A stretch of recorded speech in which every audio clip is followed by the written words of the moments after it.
Bonjour à tous, c'est Timothée d'Apprendre Blender. Je vais vous montrer dans cette vidéo ma méthodologie un peu particulière pour réaliser ce type d'image en moins de 2 heures grâce aux outils numériques. Je commence par Daz 3D. Alors le Daz 3D, c'est un logiciel gratuit, il est hyper pratique pour exporter des personnages avec des postures un peu particulières. Ça c'est vraiment très pratique. Ensuite je vais sur Blender et je commence à faire le blocking des formes de base. Sur CGTrader, je me suis permis de télécharger gratuitement des objets déjà préparés pour donner un décor de cimetière.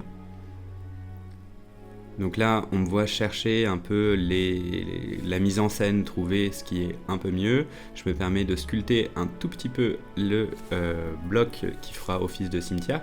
Là, je me permets de faire des statues, c'est les parents d'Harry Potter quand ils découvrent la tombe. Hop, je les ai mis un peu surélevés, j'ai dupliqué mon objet et j'essaie de trouver en fait une dynamique qui soit sympa.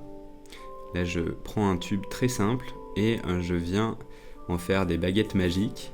Je me suis rendu compte en tournant autour de ma forme que c'était pas forcément le meilleur point de vue et que ça aurait été peut-être un peu mieux en plongée comme ça. Donc je me suis permis de changer tout ça. Alors là on voit que sur le texturing je suis obligé à chaque fois d'appliquer les transformations sur mes objets pour pas avoir des textures qui ressemblent à rien. J'utilise Blender Kit qui est gratuit pour avoir des textures qui marchent super bien. Notamment il y a des textures procédurales comme c'est le cas pour la neige.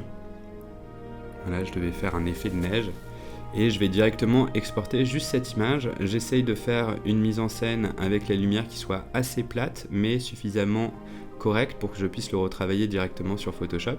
Là, je me suis permis de rajouter aussi un sol, de recalibrer un peu mon image.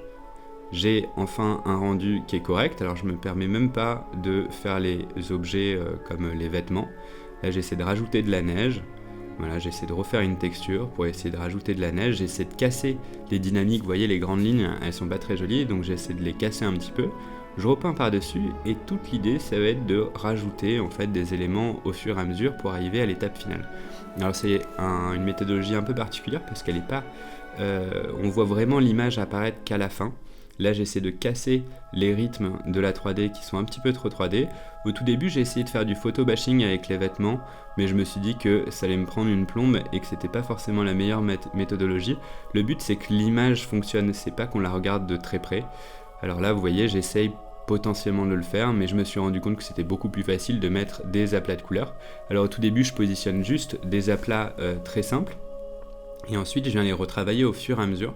C'est vraiment, progressif. Au fur et à mesure, je rajoute des éléments. Là, on voit que je rajoute les lunettes d'Harry Potter. Très important, pour qu'on puisse le reconnaître.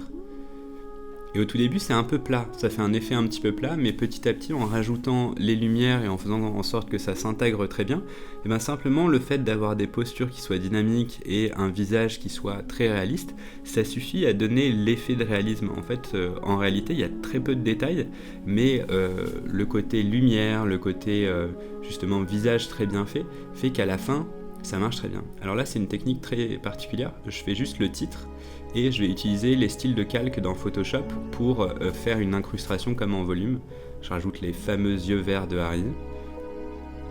Petit à petit, je rajoute des détails. Alors là, j'avais besoin d'une texture de neige pour pouvoir l'appliquer justement à mes gros aplats de neige qui coïncident pas tout à fait avec mon image, donc là ça me permet de casser les volumes. Là je rajoute juste des détails qui permettent de bien lire les formes, vous voyez c'est vraiment des trucs très très simples, hein.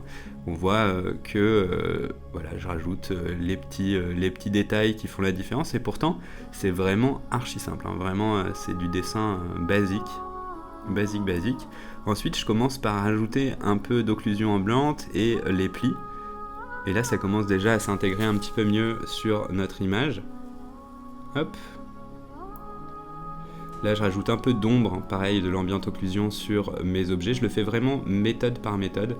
Et là, ça commence à être pas mal parce que je commence à faire les highlights, donc les lumières assez fortes, pour intégrer mes personnages au décor. Ça, c'est vraiment la clé. C'est de bien respecter les combinaisons de lumière, que ce soit au niveau des intensités et des couleurs. Et ça permet vraiment d'intégrer le tout. Là, j'ai essayé de mettre un gradient, mais ça n'a pas très bien fonctionné. Je rajoute des ombres, vous voyez. Dès que je rajoute des ombres à mes objets, c'est pas mal. Là, j'essaie de casser au niveau de la statue, en fait, on voyait pas très bien le volume. Là je rajoute encore une fois des petits détails qui font la différence. Un flard pour la baguette magique. Hop, là j'ai essayé de rajouter une texture de brume. En réalité ça se voit pas tant que ça sur l'image finale. Là j'ai rajouté des textures en incrustation de flocons de neige qui marchent très bien. Et ensuite je me suis dit qu'il me fallait un premier plan un peu flou pour donner un aspect caméra. J'ai pris une silhouette très simple d'arbre et après j'ai fait la correction colorimétrique. Et voilà le résultat final. Honnêtement, c'est vraiment chouette de pouvoir faire ce type d'image en 2 heures à peine avec tous ces outils et en combinant l'ensemble. D'abord commencer par les aplats, ensuite venir rajouter l'occlusion et ensuite rajouter la lumière diffuse et faire en sorte de l'intégrer à la lumière générale du projet. J'espère en tout cas que cette vidéo vous a instruite sur ce type de méthodologie. C'est une méthodologie qui est assez commune dans le concept art, mais voilà, je voulais vous montrer un peu comment ça se passait. N'oubliez pas, dans la description, il y a votre formation gratuite Blender et mes formations payantes. Je vous dis à bientôt, c'était Timothée d'Apprendre Blender. Ciao!